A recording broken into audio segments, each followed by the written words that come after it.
7, 6, 5, 4, 3, 2, 1. You'll never have the sacred stone. Oh, this you crazy mother.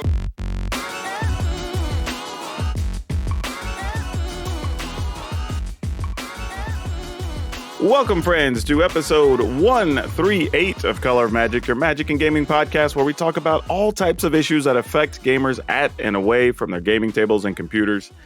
I am your host, Daquan Watson, and for 138 episodes, still have the same co-host riding with me. How's it going, Brian? It is going. We're pushing along. That doesn't sound very confident. You know, though, I will say, I don't know how your weekend was, but mine was pretty wild. As yours. Yeah, I got to go to CommandFest Richmond. Had a lot of travel, literally coast to coast, yeah. Which is a little bit crazy. Shaming, man. Yeah, exactly. So, yeah, we'll have a lot to cover on that later in the show for sure. But a lot of things kind of came up here in the last minute that made it into the show. So I think people are going to enjoy this episode. But before we get to that, I want to pay some love to our folks over at Cardsphere.com. If you have not used their site, you should go check them out. They're actually a really cool way to buy and sell cards at the price you want. Literally, you can go in and put what percentage of the current market value you want to pay for something and you can pick who to sell your stuff to. It's super convenient. A little bit of a learning curve, but super convenient once you figure it out. So go give them some love, as they've been supporters of our show since way back, like 100 episodes ago. Something like that. It's been a long time. So go pay them some love over at Cardsphere.com. And then if you want to support the show, you can go over to patreon.com/colormagic. And you could be just like the obligatory SQL and Brandon Burkle, who are two new patrons. So thanks, y'all, for joining the ship and coming along for the ride. Also, because I promised on the last episode that once I got back and settled, we would draw names for our winners. So our two winners this month are Jerry D'Antonio and Derek Olette. So we will be sending some goodies out to y'all. They should hit the mail, I think, on Friday. And should take probably 3 to 5 days to get y'all after that. Congratulations. And then if you want to support the show and get some cool stuff for yourself, you can go over to colorofmtg.com/shop, where we have tokens and playmats you can pick up. And I got to actually hand out our brand new tokens while I was in Richmond, because I got them the night before I was going to fly out. So I was like, I have them. I might as well just show them to people or whatever. And people really loved them. So we'll get those up. I should have copies up there, hopefully by the time the show goes live on Thursday. If not, they'll be in the shop on Friday. And we can start mailing them out as soon as y'all buy them. So, yeah. I feel like a boss, with my tokens. You should. Your token is sweet, dude. I'm just going to play counter and things that require tokens, even if they're not good. Just let me just get my tokens. Exactly. You should. They're great. And that's wraps up everything before we get into the soapbox. And fair warning, we might rant a bit on this episode because there were some things this week. And now this one, I want to say, wasn't even in the show notes until 3 hours ago, I think. It hit the wire. So much stuff happening right at the wire. But there is another Magic creator, and I don't even know if I should call him out or not. He did post on Twitter. However, he has gone around. He did go around and tried to block a lot of his stuff, and now you have to be an approved follower. So apparently, he's already getting enough hate. I'm not going to send stuff his way. I'm just if you know, you know. If you follow enough of the people on social media, you probably know who it is. But anyway, this person, I'm trying to put the best way to put it, made a rant, kind of sounding like they have become burnout and disillusioned with content creation because, I don't know, they're not able to make it. But then started trying to make it about being a cisgendered white dude who happens to be, I guess they said, financially conservative and socially moderate and believes in the Second Amendment. And that somehow had something to do with him not having success. Because you just look around, those guys are really struggling. Oh, he also, that wasn't all. He also included that, in my games of Commander, gender and background and pronouns don't really matter. Like he did the whole people are people, basically said what we hear is like, I don't see color, like it was that whole rant. And it was like, just dude, how tone deaf can you be? So it's like if my name is Robert and I tell you I prefer Bobby and you just call me Robert to annoy me, you're not an a-hole? Yeah, exactly. I'm like, how is this not what they want to be called? Like, you are wanting to make content for the most casual way to engage with the game you choose to play. Right. Yet you want to ignore all of the social elements involved. And you wonder why it's not taking off. Exactly. I'm being an a-hole to everybody. I don't understand why the brand's not growing. Like, I just don't understand. Like, you can't look at somebody and say like, oh yeah, your background, your gender, your pronouns, or whatever don't matter. Like, bruh, really? Like, that's the route you're going to go? And while trying to bitch about your content not popping off? And then that makes it sound like the only reason I've gotten 19,000 subscribers overall on YouTube is because of race. Like, bro, I've been literally grinding every single day since February 2020. Because, let me tell you, white people are out there struggling and black people are just blowing up on social. That's what's happening everywhere. Hell, not counting all the people that have their stuff getting shut down on TikTok, like we've talked about, all the issues we've talked about on Twitch or whatever. Like, you don't got to deal with none of that.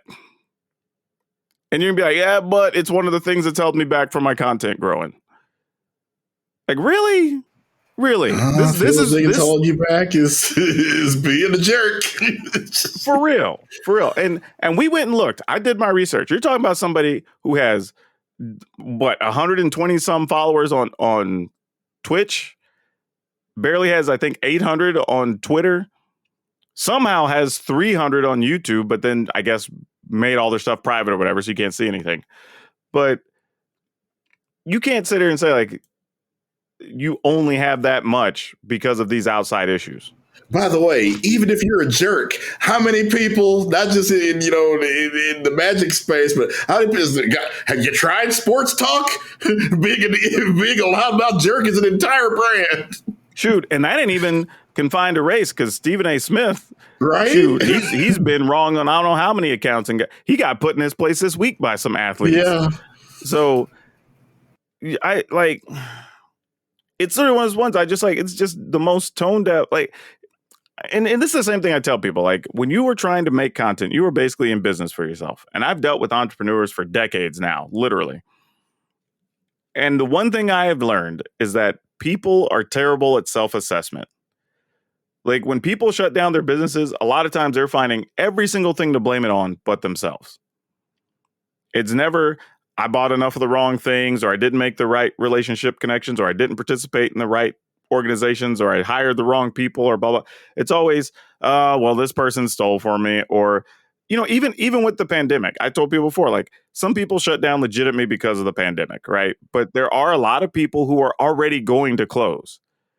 So there's a lot of people who already, like, a lot of people drag their businesses out probably 6-7 months too long. They get themselves further in debt for no reason, whatever, because of pride, because their family believes in them, whatever, right?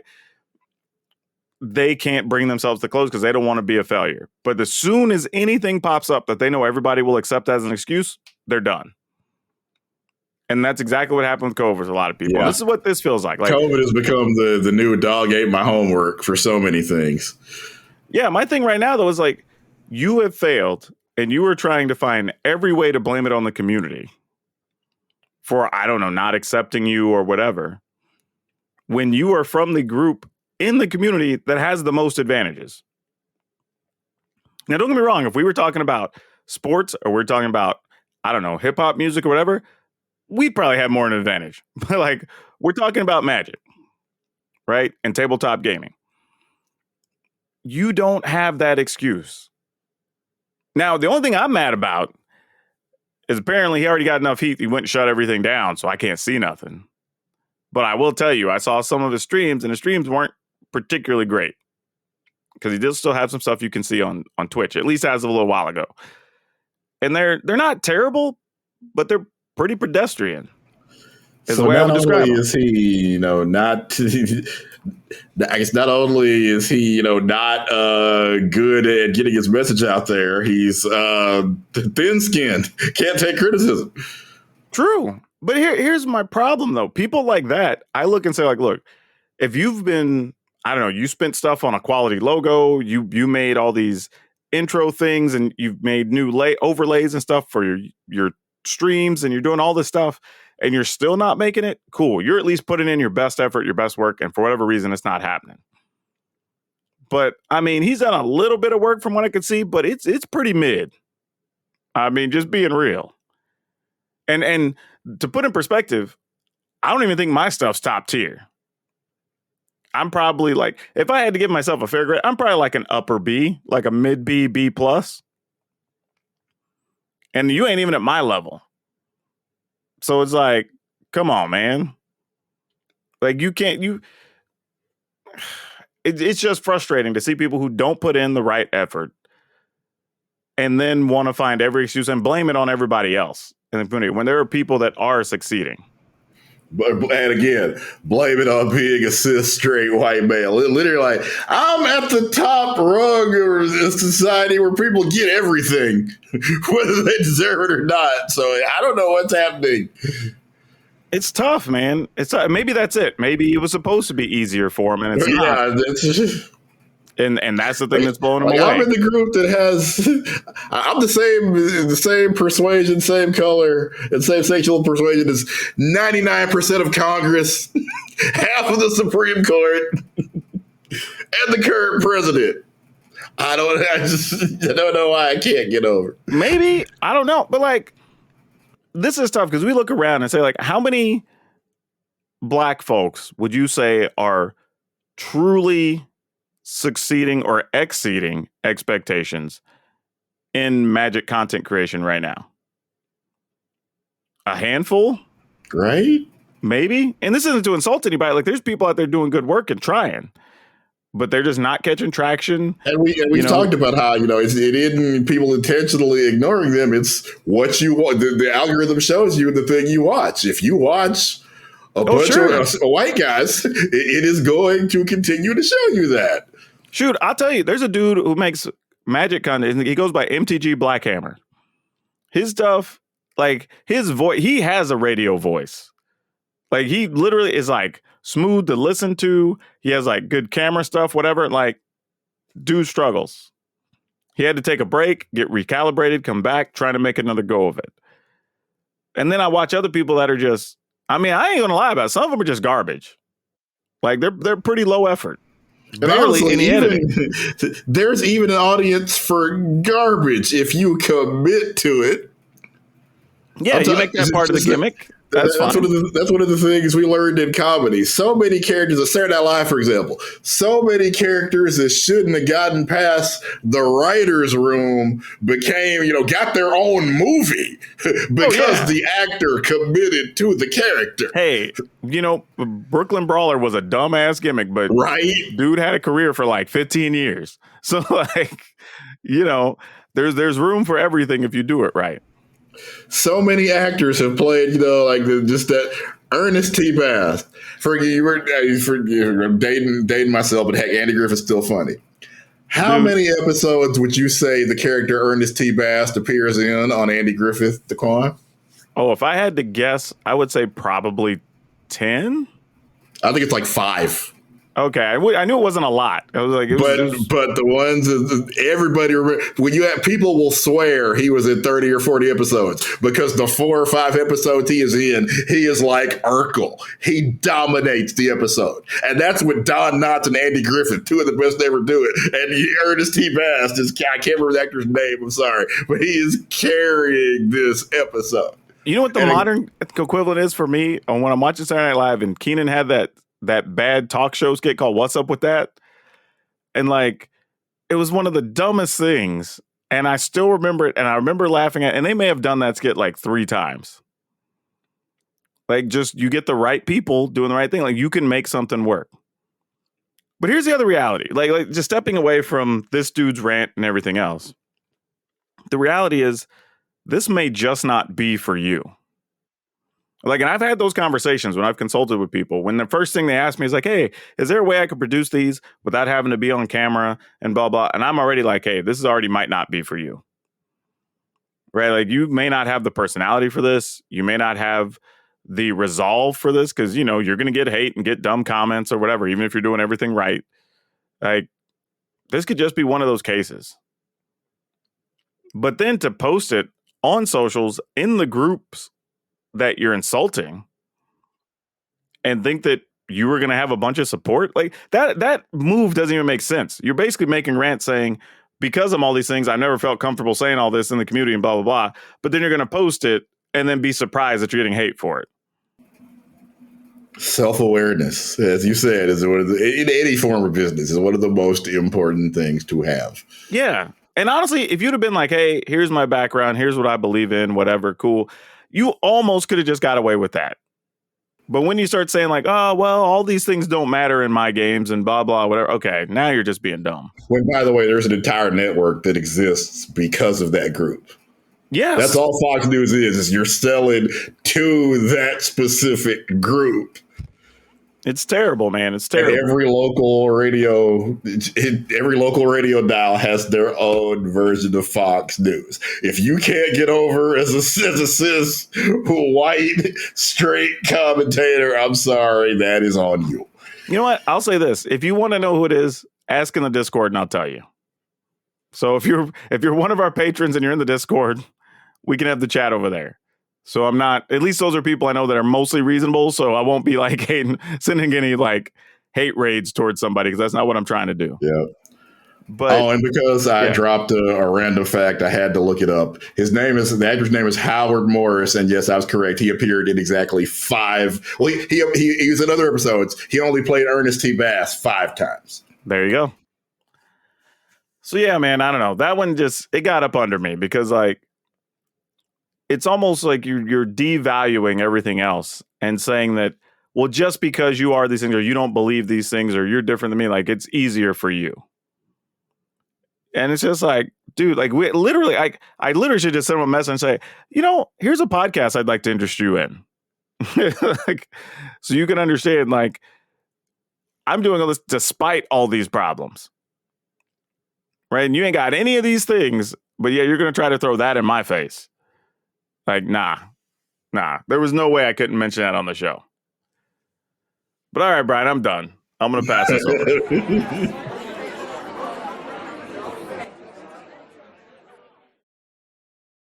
Yeah, as I'm sure everybody knows, the Uvalde shooting, and we're still trying to piece bits of that together. And of course, the extremely controversial school district police chief, Pete Arredondo, was elected to the Uvalde City Council. That happened, of course, before any of this.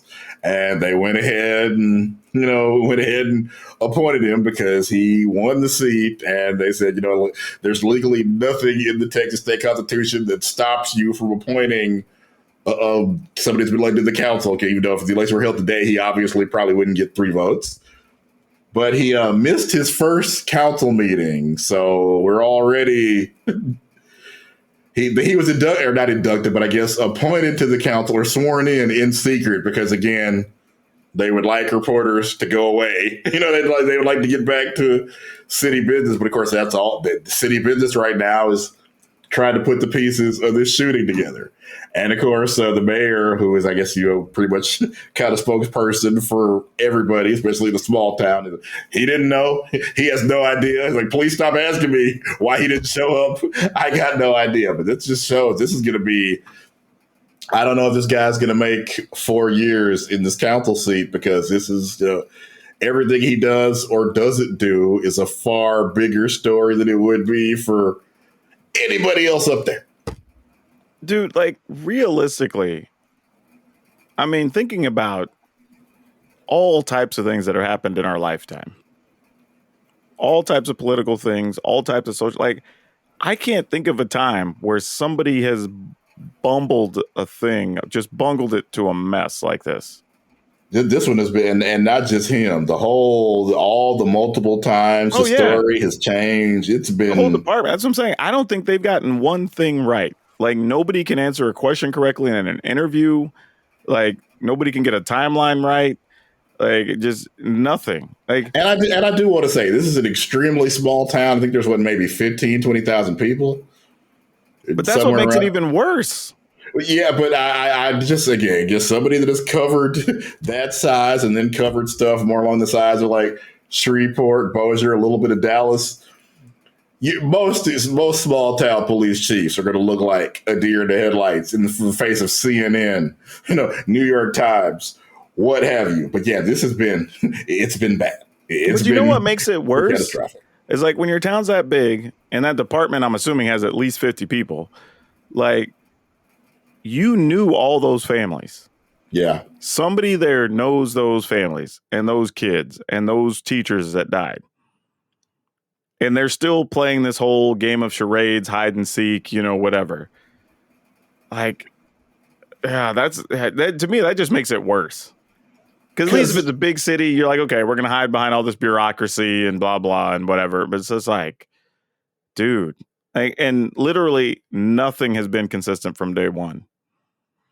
And then you got shown up by a random parent, a mom, and then a random other, I guess he's not a cop, but he's another law enforcement agent who happened to come from across town getting a haircut.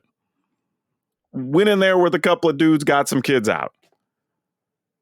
And you have a whole police force standing outside not doing a damn thing the whole time. What would go such a long way is for somebody to say we made a mistake, and I'm not hearing any of them say this. Oh, yeah. Anyone can say, like, look, we were wrong. But you know what? On this topic, and this is something I posted on Twitter last week, because it crossed my mind, because I'm talking with some people who have kids and whatever, and a lot of the conversation is like, the kids are kind of like, yeah, we know, and it's just a thing we deal with. You know what I mean? Like, it sucks. Frightening. Like, it literally is so normal from the like, yeah, we just know this is a possibility, right?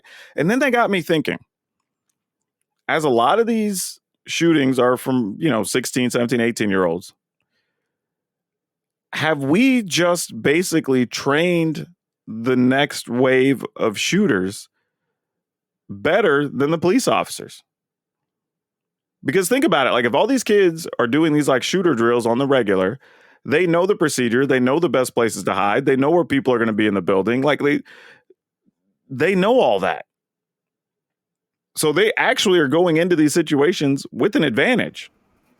It's the same thing happens, in terrorism and counterterrorism, because one of the ways you get intelligence is you try to get the local people on board, problem being now you've trained them in U.S. military tactics. And when some of them inevitably decide, or some of them do that on purpose, so they can switch sides, or they're just kind of, they're a double agent to begin with. And so yeah, this is kind of, I guess, like the same situation in a lot of ways. Yeah, it's crazy. It's one of those things, like I said, just get thinking about a thing and it's just like, maybe that's part of the problem. Like, we've made it so normal that they know all the procedures. Because I remember when Columbine happened, how horrified. Sandy Hook, even still, there was like, just how did this happen? It's to the point now where it is happening on a week, obviously not to the magnitude of Uvalde, but it's happening every week. It's happening every day. Yeah. Literally, not even just weekly. This is happening daily. And the worst part is, I posted something today and somebody wanted to be like, oh, well, because I was posting, I think I put at the time, 17 or 18 mass shootings that happened since Uvalde. And somebody was like, oh, yeah, there was this big dumb one in Chicago nobody's talking about. And I'm like, I ended up just putting the post on block or whatever. But the fact that somebody would want to pinpoint a thing, the damn narrative they're trying to make is like, oh, well, Chicago's the most dangerous, which is not, by the way. Go look at any stat. Chicago has not been the most dangerous city, the most shot up city, whatever, for years. Go look up whatever stat you want. It's just not. Is it still New Orleans? I know New Orleans is number one. New Orleans is high. There's a lot of southern cities that are on there too, by the way. A lot. And I think St. Louis scores fairly high, a few others. But yeah, just one of those things. But anyway, yeah, I'm with you. Like, this whole thing in Uvalde has just become a big mess. And truthfully, now the rights all upset at Captain McConaughey now. I guess they don't want their stuff to be all right. Like, because I mean, okay, I get it. Every time I see people, right, they're upset saying like, well, celebrities and whatever should shut up about politics, whatever, until it's something that they agree with. They're like, yeah, support this guy, go buy his stuff, right? Yeah, Herschel Walker should keep talking. These are the celebrities should be quiet. Hell, honestly, Herschel Walker just can't talk. Yeah, I was gonna say he can't even make complete sense. And I'm not even trying to make fun of the dude. Like, I think he might have real head trauma that's causing problems. Because listening to him speak, sometimes I'm like, what was he trying to say? Yeah, like, it's bad. It's very, because it's not even like he's stumbling on words sometimes. He's just putting words together that don't mean nothing. Yeah, because again, like the small town, yes.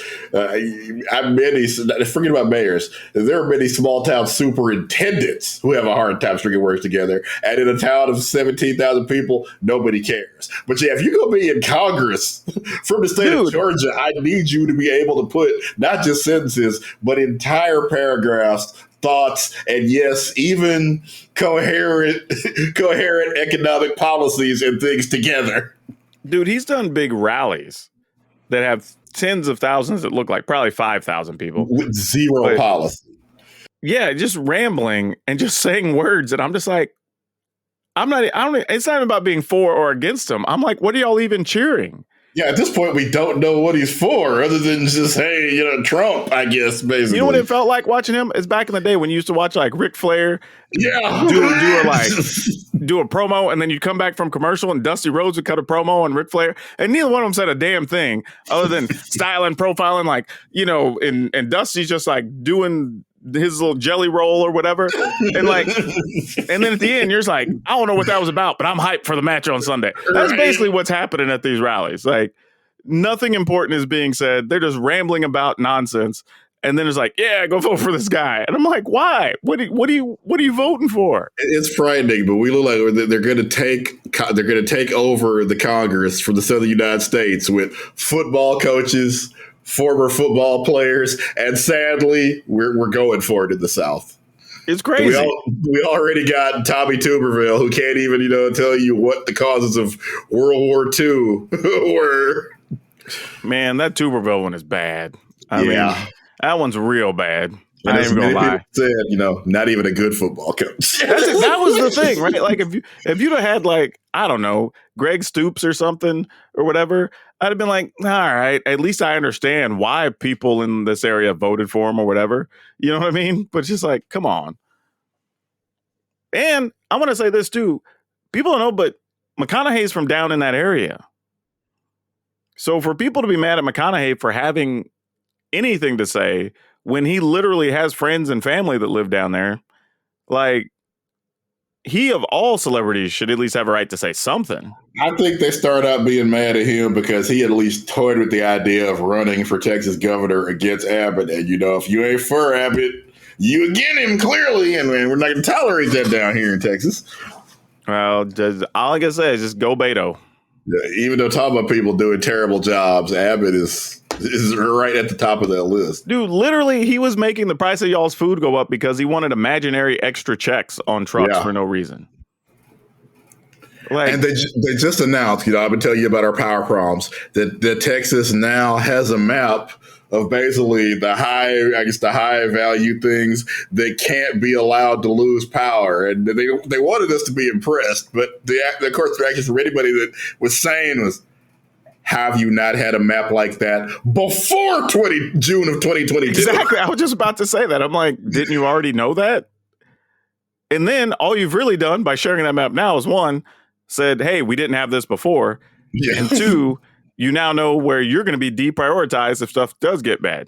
Right. Like, that's not reassuring to anybody. I got to figure out how to move in between a hospital and a police station. Yeah, pretty much. That's what that means. Look around, neither one of them is close to me now. So, and our power does go out way more than it did at my other house. Ah, man. All right, let's bring it back and go get into some fun game things because it's that time, right? We always talk about learning new things. There's a lot of things to learn right now. So why don't we tell everybody what we learned last week?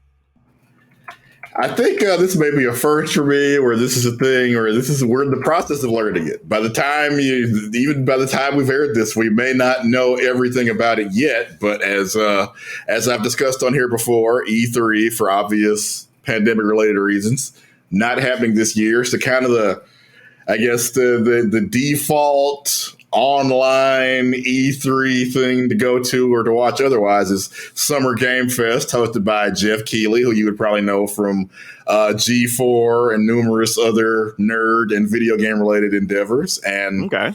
we're kind of going to see this week, who's going to attend this, what new games are going to be revealed, just kind of how this goes. And of course, this will be one of the things people talk about and trying to figure out, do we need to have E3? Because the COVID doesn't appear to be getting any better in terms of, conventions. We'll talk more about that later. But this is, the Summer Game Fest for right now is the thing we're doing to show off some of the new games, at least. So it's just going to be online only? I don't believe there's a physical component to it, but... All right. I mean, my stance on E3 is like, once we started making it a very consumer-centric show, I felt like you lost a lot of the intent behind it to begin with. So I don't know if this is necessarily a bad thing. Now, don't be wrong. It does suck for people that were part of that convention economy because, E3 bought in a lot of bodies, sold a lot of hotels, all that. So that is a thing.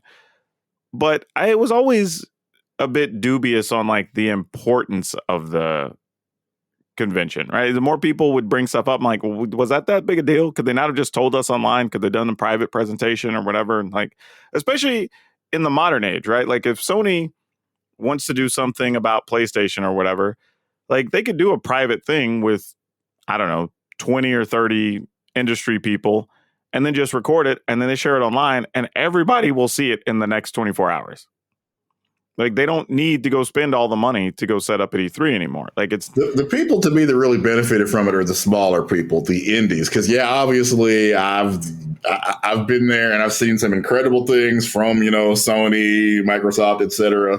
But then there'd be somebody over in a corner where some PR person had to come run out and grab me and pull me in to see this, and there might be 3 people in there that they've been able to corner, and some of them have ended up being some of my favorite games.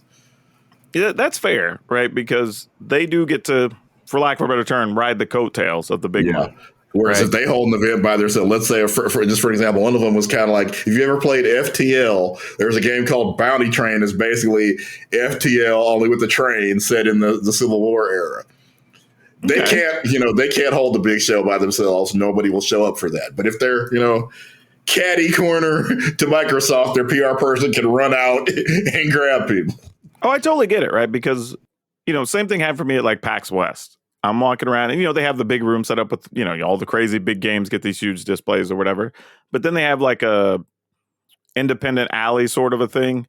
And it's a bunch of the smaller games. And there was one where it was like a sniper game, but like one of you played the person trying to complete task at an event or a party or whatever. And then the other person played the sniper trying to pick out who you were in the crowd and whatever. And that was a cool little simple game from smaller studio that was super fun, interesting, but I wouldn't have seen it or known about it had they not been part of that bigger event or whatever. So I get where you're coming from.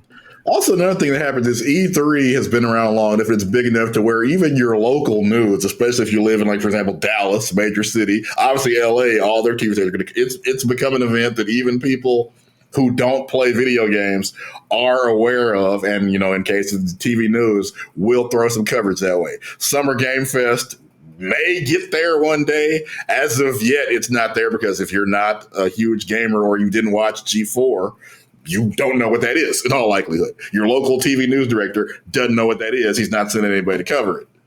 Yeah, that's true.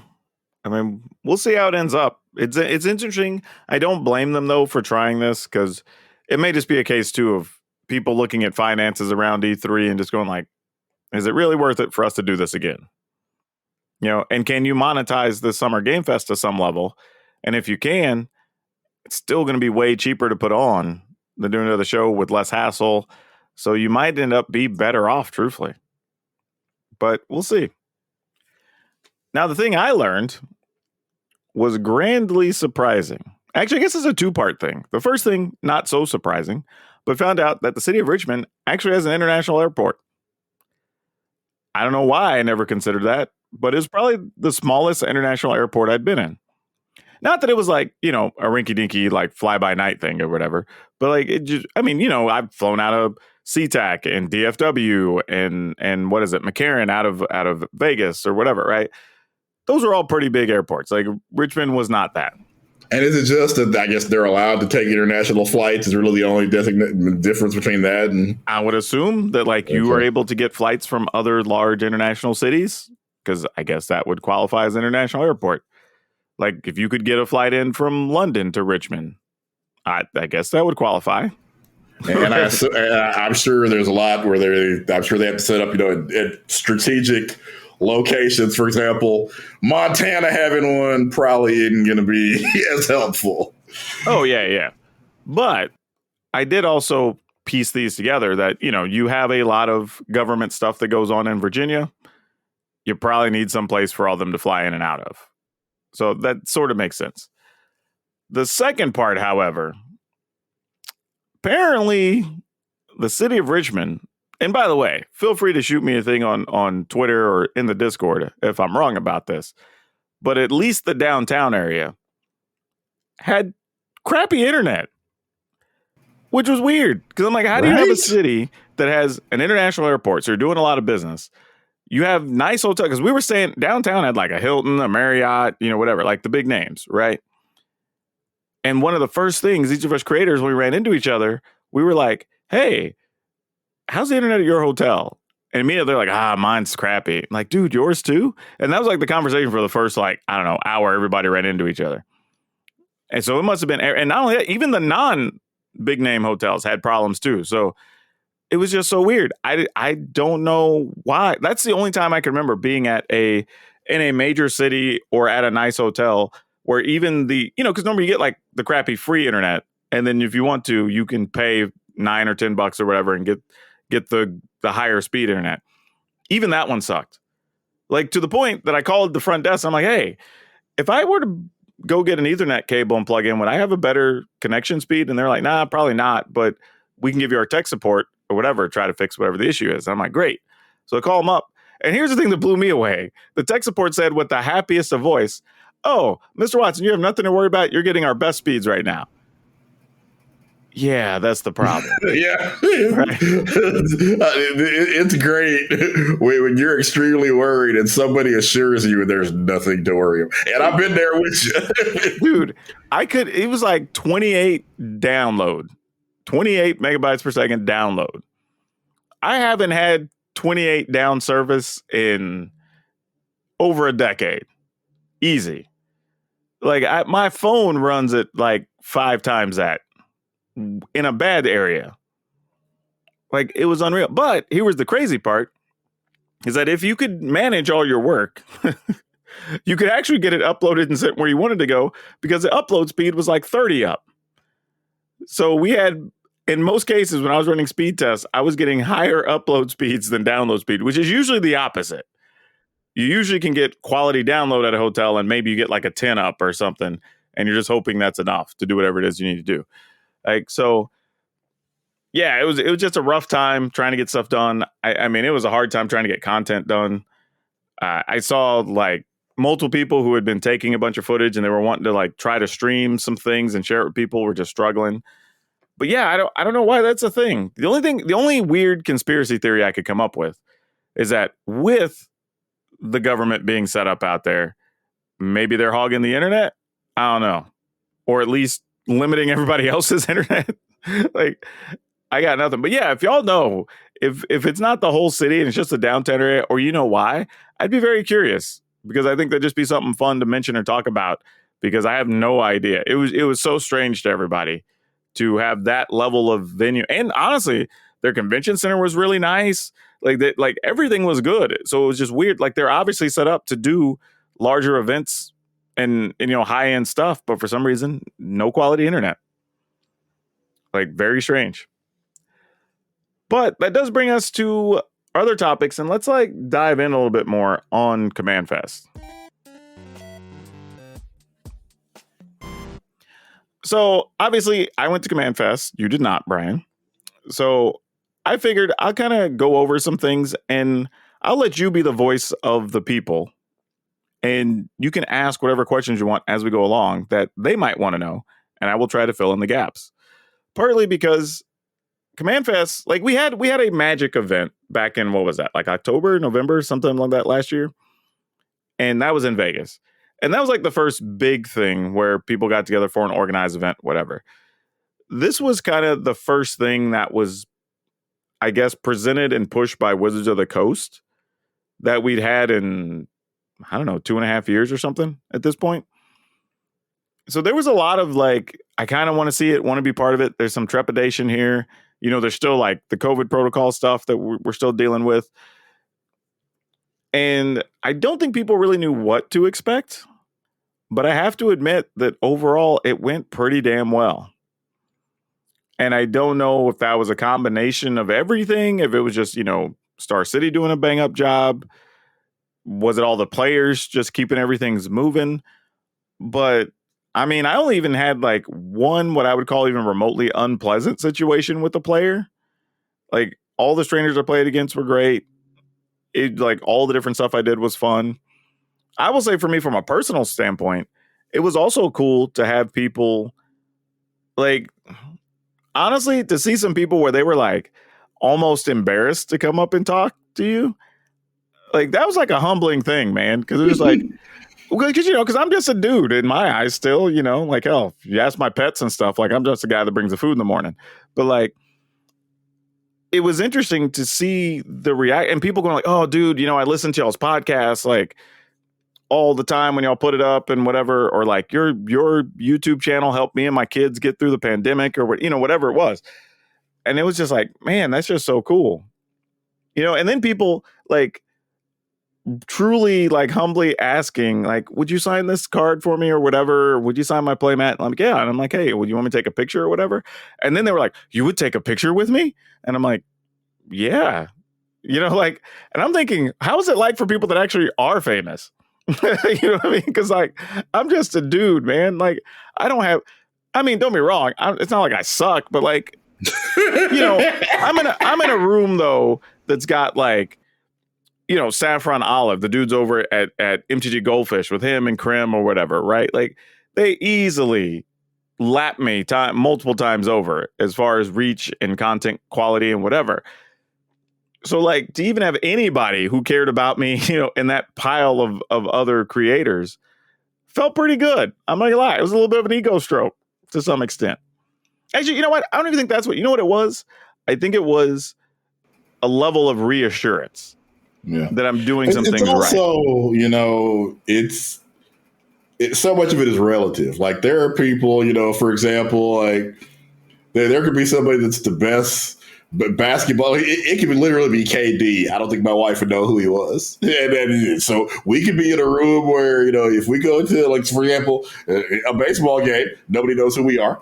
No one cares. But in a Magic tournament, this is what we get. You know, so it's just... That is fair. I mean, people watch what they watch, too, right? We know as well as anybody that, like, you can be in the same genres, and there's people who just don't watch the big names. I mean, I've literally ran into people that didn't know what a professor was. You know, they didn't know what a game nights was. Exactly. So it's like, all right, cool.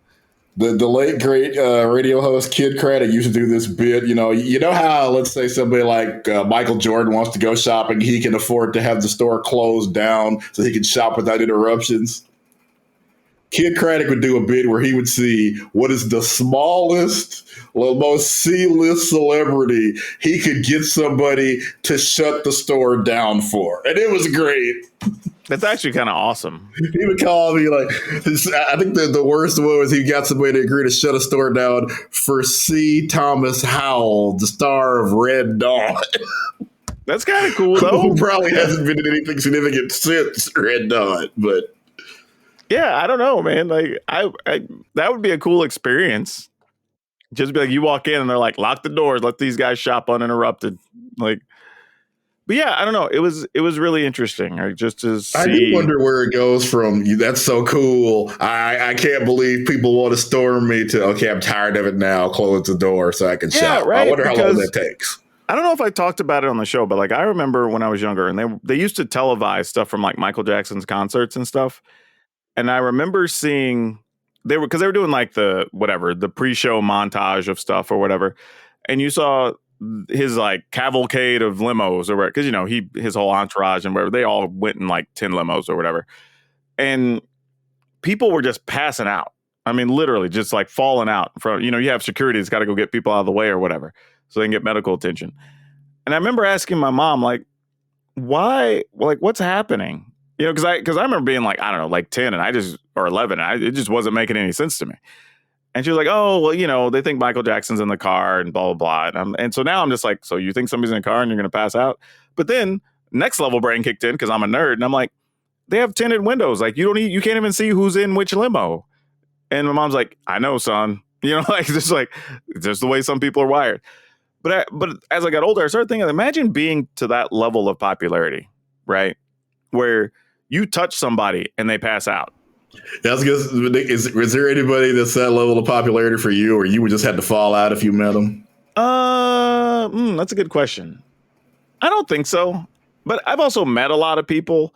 So I think like, even if I did have somebody like that, I think the mystique of like understanding that they're not the person I think they are or whatever has kind of been blown so many years ago that I kind of just accept that a lot of people are just doing their job and they're entertaining me. But, when they're not on, they're just people that want to go out to dinner, Yeah, it's true. Plus, we've seen so many celebrities fall so hard recently. Oh, yeah. To where it's like, that Simpsons, bit, or like, if you see any celebrities, run away. Do not approach them. Celebrities are dangerous. And like so many things they predicted, that was probably 20 years ago. And it's gotten dramatically worse in the past couple of decades. Oh, yeah. And I've been lucky enough, I've met some big, like The Rock, I have a story about meeting him, what's his name? The dude from Evil Dead or whatever at one of the Bruce Campbell, one of the Houston conventions, right? So there's some stuff like that, and I already know it's not a thing I think about because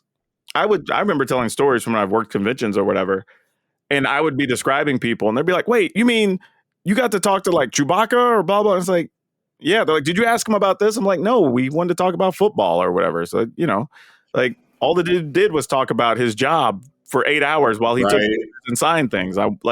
It was dinner time. I'm not going to be like, yeah, so tell me about this one time. You know what I mean? Like, that'd just be weird to me. I was going to say, clearly, Bruce Campbell isn't on the list for you because you referred to him as the dude from the Evil Dead movie. Yeah, that's what I'm saying. Like, they're like, so I don't know. So I think it's the same way for me. Like, I see what I do as a job, right? And don't get me wrong, I enjoy it. It's a fun job. I like entertaining people and I'm meeting tons of folks and that's great. But I look at it like this is how I make a living and this is how I pay my bills. So it's very cool that I'm able to do that and still have meaning in people's lives. They're like, listen to people tell me like the things they learned from our podcast and, how watching my YouTube videos helped them get better at Magic as they were learning. And, that really was pretty damn cool. That to me was one of the best parts of the weekend. Plus, because usually I'm, if I meet somebody famous, I'm probably interviewing them, and you don't want to be like, and then try to ask them questions because I would feel crazy doing that. That would also look weird to them too. Yeah, like how much are they going to respect my questions if I'm, like, oh my God, my palms are sweaty and I can't believe I met you. Exactly. Now, I will say this too, though, like for the event, mask compliance. Everybody was pretty much good to go. There was one or two people that, got asked to pull up their mask, but they did it. No issues. Didn't really have a problem at all.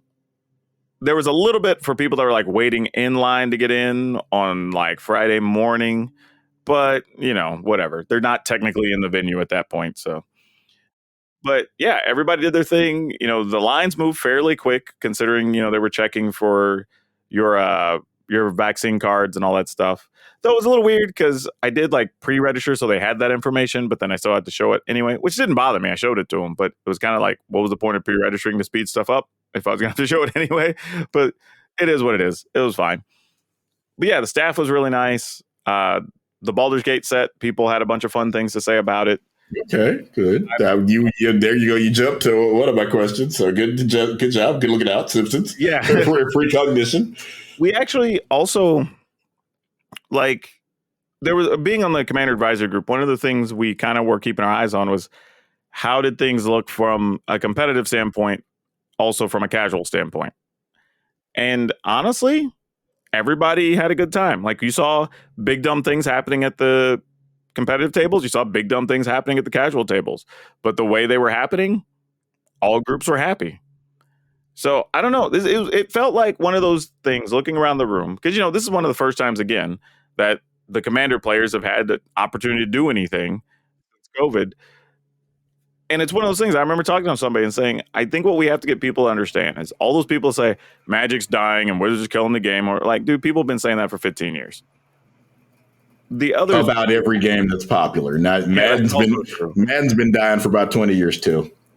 But at the end of the day, Wizards has already shown they're making more money. More people want to carry their stuff. Stores were still opening during the pandemic. And events like this still had great attendance. And think about this, like you're talking about an event that you had to pay to get into. Now, admittedly, it was a high entry fee, but you also got like a bunch of event entry tickets and all this other stuff with it. I think you got like a play mat and some other stuff. But the fact that people are willing to pay that big of a ticket to basically get to just come play Commander with people. Like you aren't going to have that happen if there's any real possibility of your game dying anytime soon. No. Because there was no big payoff. I mean, they had like event tickets, and if you did well, you could go get stuff off the prize wall and stuff. But you're not paying for like playing for $10,000 cash or any of that stuff. Like people were just coming in basically to socialize. And they were happy to do it. Now, I'm going to do a write-up 4-star city by the end of the week to get it over to them. But I do think they could have done more with us as creators. I think that was kind of the thing. Like they wanted to like be engaged, give people a reason to show up, whatever. But I felt like we could have done like a meet and greet table or raffle off something cool as part of a prize to like get to play with 2 or 3 of the big creators or something. And you donate the money. I don't know. Right. But I just felt like there was something more we could have done. There was a lot of ideas and it felt a little weird. Full transparency, they did pay for some of my expenses to be out there and everything. So cool. But it felt weird to have somebody paying for stuff for me to just effectively be a person. You know what I mean? I wasn't there working because, I've worked, me, I've worked a ton of events, ran a ton of events. So it was very weird. So I just made up stuff. I literally set up tables and I was giving stuff away. And, I got a bunch of stuff from Ultra Pro to hand out to people doing cool stuff in games or whatever. And I just turned it into a PR opportunity. I was handing out new business cards, new tokens, whatever. So, I mean, I got something out of it. And people were happy that they got to play with me. And, I saw people posting about it on Twitter. So that was all good. But I hope that's the one, if there was one takeaway, that's the biggest thing I feel like I would have changed is create more event moments.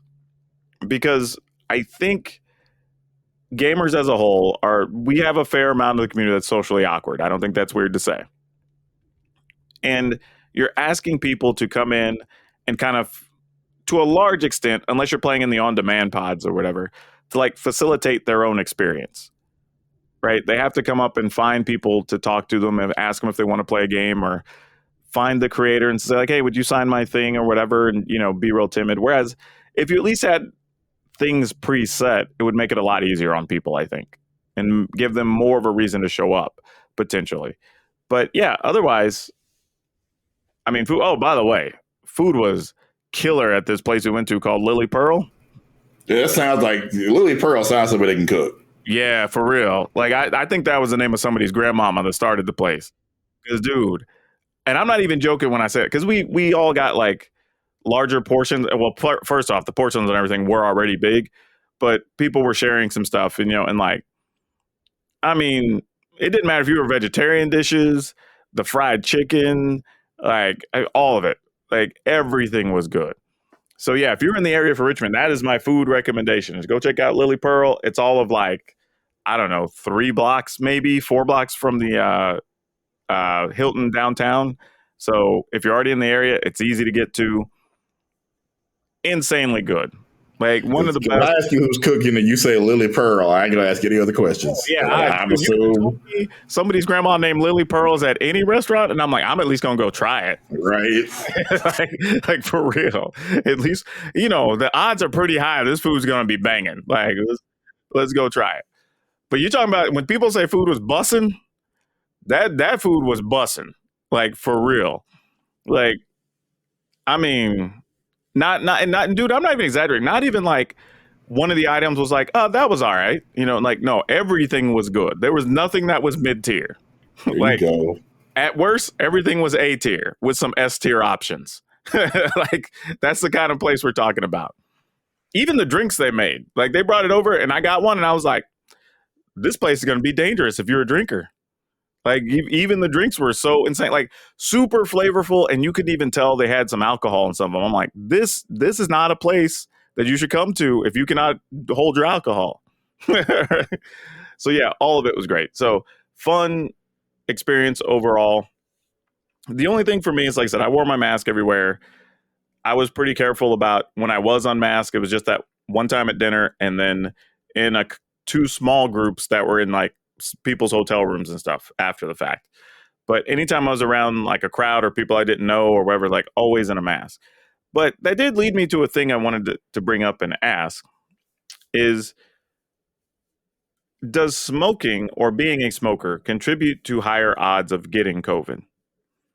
And the reason I ask this is because I did see that Saffron Olive saw that he tested positive or whatever, and he was one of the smokers. Now, I'm not saying no dispersions at him or whatever. Just because he posted, it kind of got my brain going. That other people I know that have posted about it, I felt like a reasonable percentage of them were smokers. Now, obviously, we know non-smokers who have gotten it as well, so I'm not saying that's it. But the idea that to smoke, you're going out multiple times during the day. Yep.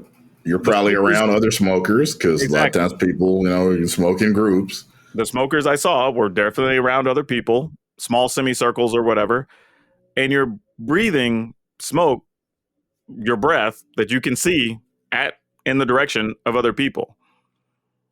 You know what I mean? It's one of the things I never thought about till literally actually maybe late yesterday, sometime in the last 12 hours or so, the thought came in my head and I was like, I wonder if this contributes to more or not. I haven't seen any reports that it does. It's a social hobby because if if you smoke and other people got to smoke, like, well, I'm out. They'll just hand you a cigarette.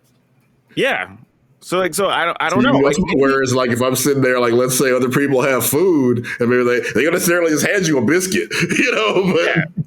But that's what I'm saying. Like, but you're around other people that are like encouraging you to do the same thing, but you're doing it in fairly close quarters, breathing on each other. Is that a thing? Like, I don't know.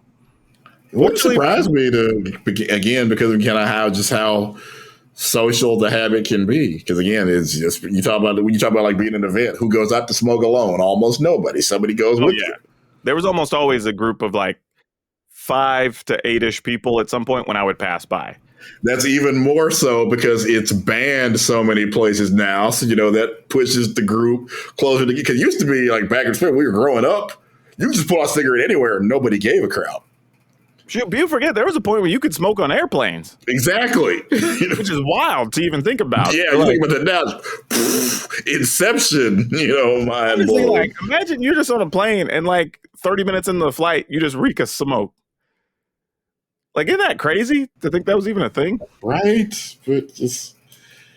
But yeah, it's like I said, it may not be anything, but it was something that I at least thought about. They're like, hey, if you're a smoker, maybe you need to consider like having some like private smoking time, to get your nicotine in, because maybe that's. You remember what year? Not even requiring, but what year they even started pushing seatbelts as the thing you should wear? Because that was in our lifetime too.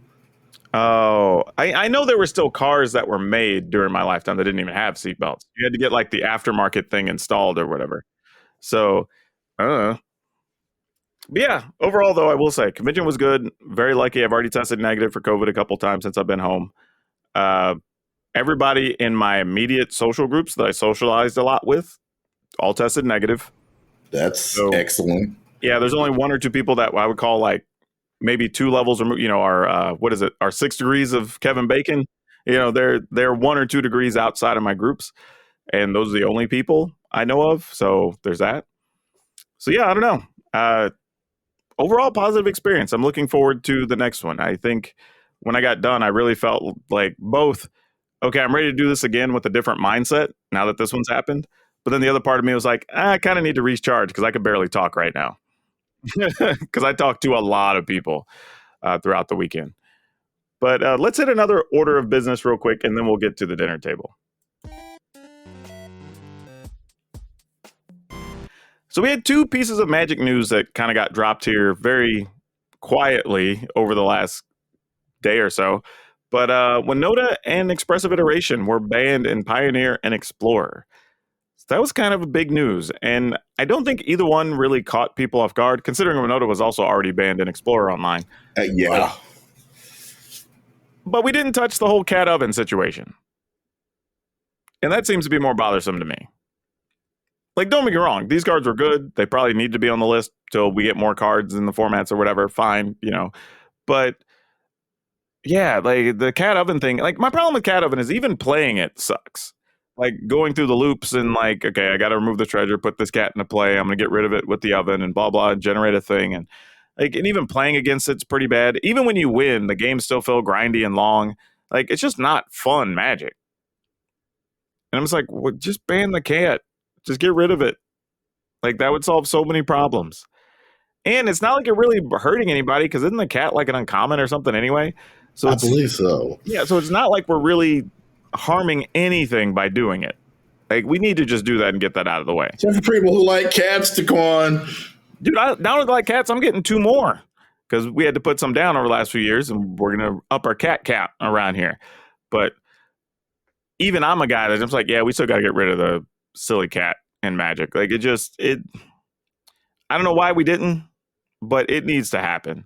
Like, I'll be honest, like, even watching the chat and stuff, when there's events going on, nobody even likes watching those matches where the cat oven decks are involved.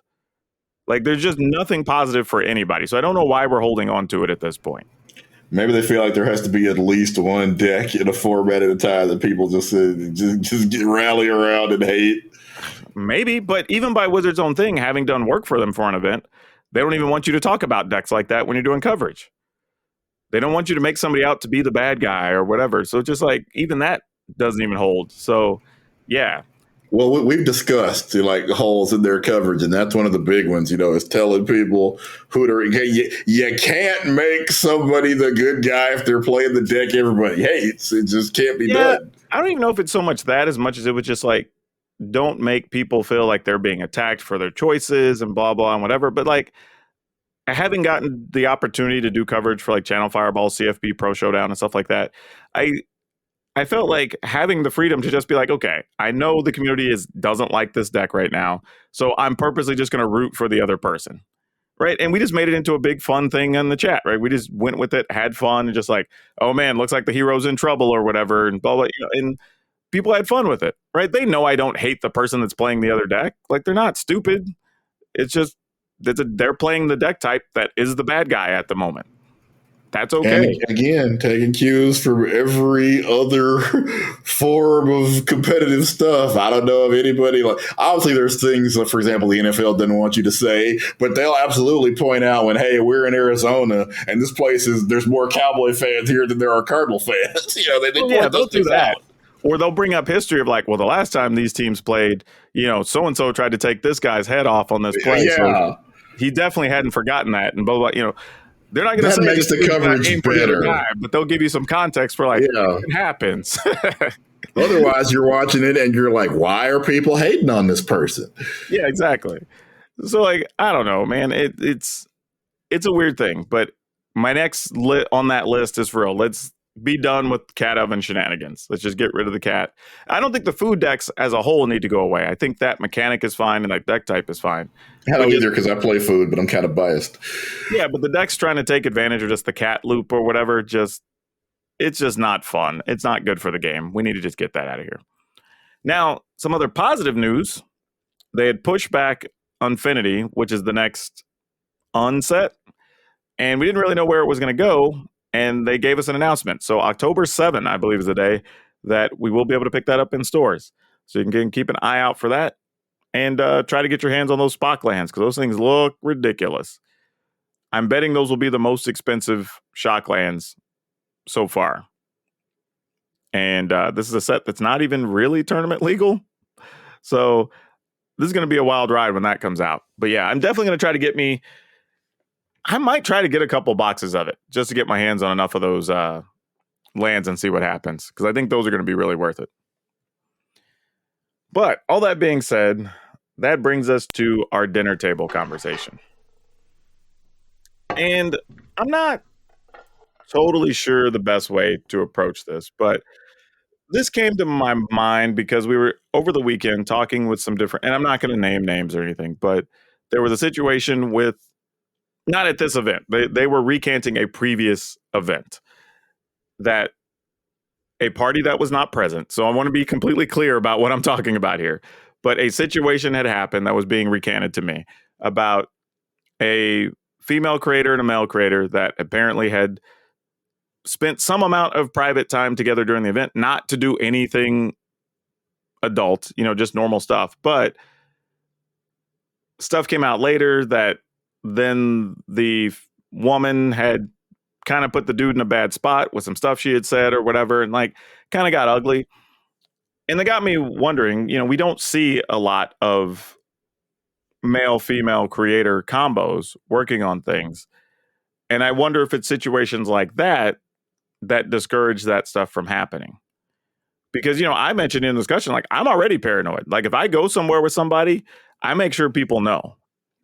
And we talked about this, a little bit on the pre-show. That's bizarre to me because, again, let's say you got a just regular person job, where you work at, I don't know, where you work in an office, Dunder Mifflin or what have you. You can't say I'm not going to be alone in a room with a member of the opposite sex. You got work to do. Yeah, see, like you would think so, but like I even thought about it. Like, at Wizards, I don't think that happened more than a couple of times, and it was fairly short. Now, admittedly, I mean, you're at work, there's cameras, whatever. It's not like anything's going to happen. But I thought about it, right? I'm going to use Tappy Toe Claw as an example, because I know me and Tappy are cool. We talked about a lot of stuff over the weekend, right? So if me and Tappy decide to work on something together, there's probably going to be a series of private messages. We're probably going to do some video calls or whatever, setting stuff up or whatever. So like, there's going to be a lot of time spent in private settings. So you kind of like, she has to trust me to not be an idiot dude, and I have to trust her to not try to make the situation look like something it's not. Right. So you have to have like that two-way trust there to even go into that to begin with and then go for it. And I wonder if people not being completely comfortable, I guess, with each other plays a part in some of that. And again, I question if these people have ever had a normal job outside of content creation, because those jobs have group projects. Sometimes a group is 2 people. But here's the thing, and here's a situation that actually happened to me. This was it was before we moved to our current place. So I don't know and it was just before COVID. So maybe like 2019-ish sometime. But this person I knew, and we had lost contact for a while, but she sends me a message out of the blue and she's like, "Hey, I need to talk to you and apologize about something. Do you have time?" And I was like, cool. But like in my head, I'm like, we ain't even talked in a while. Like, what do you got to apologize for? Right. So she goes on this whole long explanation of how like she judged me wrong and this, that, and the other and whatever. And I'm like, well, that's cool. That's big of you or whatever. But then turns out she had that mindset because somebody else that she knew had apparently been going around saying some stuff about me. And like to the point that like, I'm some type of predator and I'd done these things to a couple women or whatever. Apparently she said that about a few guys, as we found out later. But like, I didn't even know this other person for real. Like, I don't know if they just like knew me from some Facebook groups or whatever, but like, to my knowledge, I hadn't had any direct interaction with this other person. And like that person was able to skew opinions about me with other people.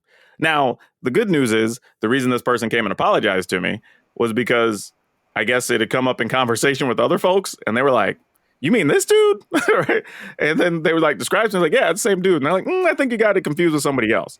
And then she talked to somebody else, and that person was like, "You mean this dude?" Like, yeah, that's wait a minute. And then she investigated and found out that this other person was just a lying ass.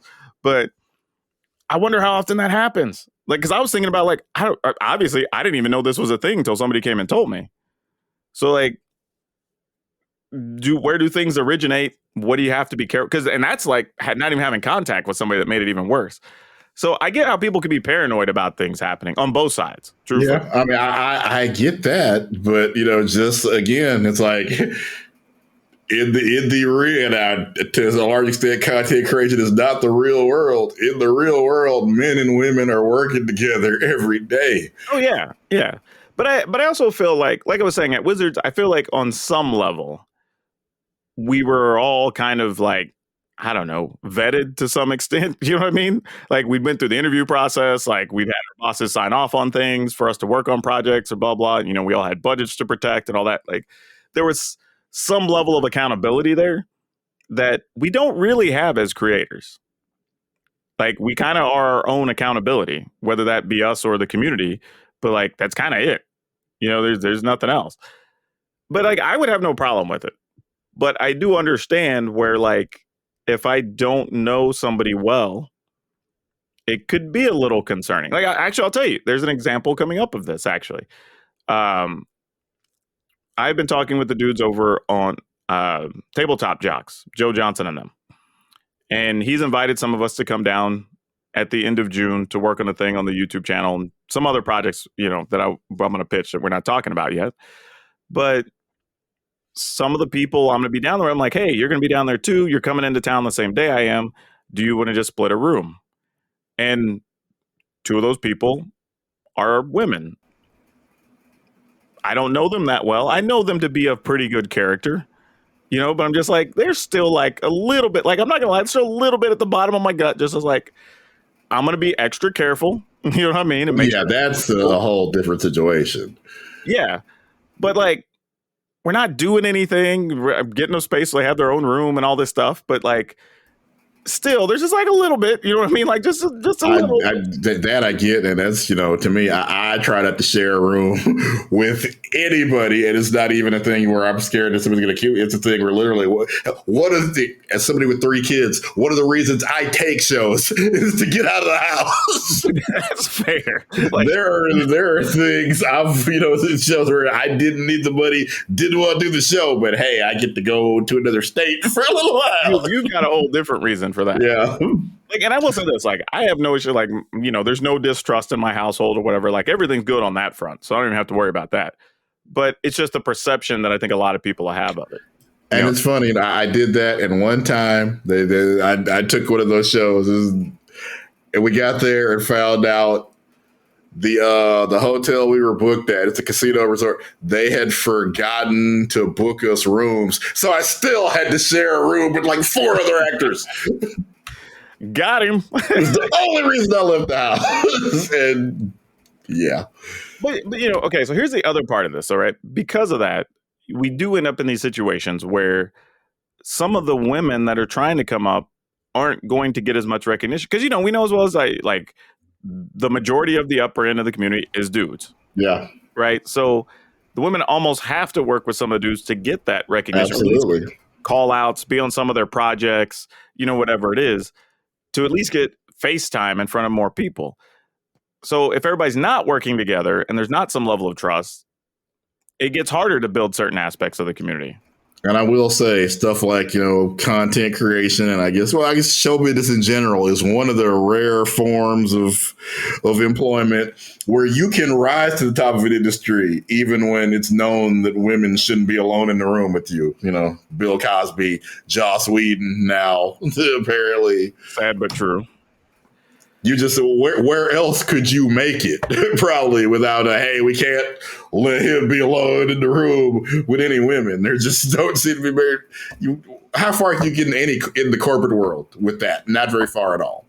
Right, we have a dude that was just showing his ding-a-lang on a Zoom call and still had a job. So yeah, but in fairness, he doesn't have the job where he pulled the stuff out.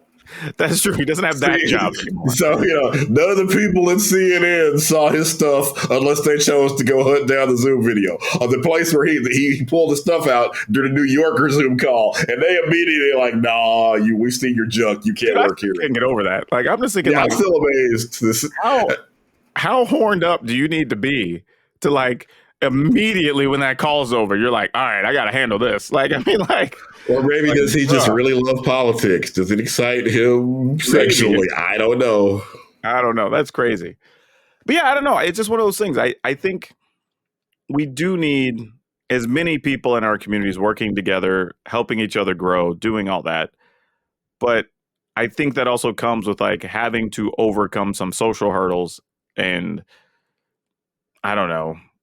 So just some negativity around the ideas and the concept of it. But and I do have to say, that the whole script, because okay, I'm a 300-pound black man. I feel safe in most situations. But as a woman, it's a whole different situation. And I get that where, you are obviously don't want to be alone in a room with some guy that you don't know. I absolutely understand that. For sure. And I don't blame them at all, right? So it just becomes a tough spot when you're talking about like, especially for a lot of creators not having huge budgets, but you want to work with other people. It's like, how do you make it work out without sometimes cutting some of those corners? You know what I mean? Because I'll tell you right now, looking at some of the Airbnbs and stuff, even to rent in the Hollywood area, man, they cost a bit different than they do up here at home. I'm like, like being real about it. Like, and I have a little money to spend, but I'm like, some people don't even have that. So it's like, I can see how that'd be a problem for folks. So yeah, it's tough. And I don't even know totally what the right answer is. It was more of just like, I think it's something we need to talk about and, work to a place where both sides, or enough of at least the important people on both sides, can be trusted to allow some of these other projects and opportunities and whatever to happen for people. Because I get it. I really do. Like, and I've said it before, there's some people that I just haven't traveled to work with because I'm like, you seem cool, but based on where you live and some of the people around you, like, I don't know how safe I feel. You know what I mean? Like, just being real about it. Like, oh, you seem cool, but and so I get it if people are uncomfortable about other things. So it's a tough one. But it's something I think, maybe we address again later after I've been involved in more projects and have more things to talk about, or can talk about how this other upcoming thing goes. But yeah, as more details about that come out, by the way, I'll let people know other names and people involved or whatever. But until the project happens, I don't want to like ruin anybody's like content or announcements or whatever by blowing it, because people don't know it's a thing yet. But yeah, why don't you tell everybody where they can find you on socials, Brian? All right. I am Brian Sonic on Twitter, YouTube, Instagram, and our family channel on YouTube is Alan's Ever After. And you can find me just about everywhere at PowrDragn, PowrDragn. And I want to say, please remember to take care of yourself, your family, protect yourself from the COVID, or hell, what is that? The monkeypox that's out there now. Like, there's still a lot of junk out there. So just be careful, watch out. And as always, wherever you're listening, whenever you're listening, good morning, good afternoon, good evening, and good night. And remember, be awesome and be awesome to each other. If you'd like to further support Color of Magic, you can find us on our website at colorofmtg.com. We also have a Patreon if you'd like to donate under patreon.com/colorofmagic. You can also find us on Facebook under Color of Magic. And if you want to follow us along at Twitter, you can find us there at Color of MTG. And as always, please share the podcast around to your friends, your network, people you think might enjoy it, because every little bit helps as we're trying to increase our user base.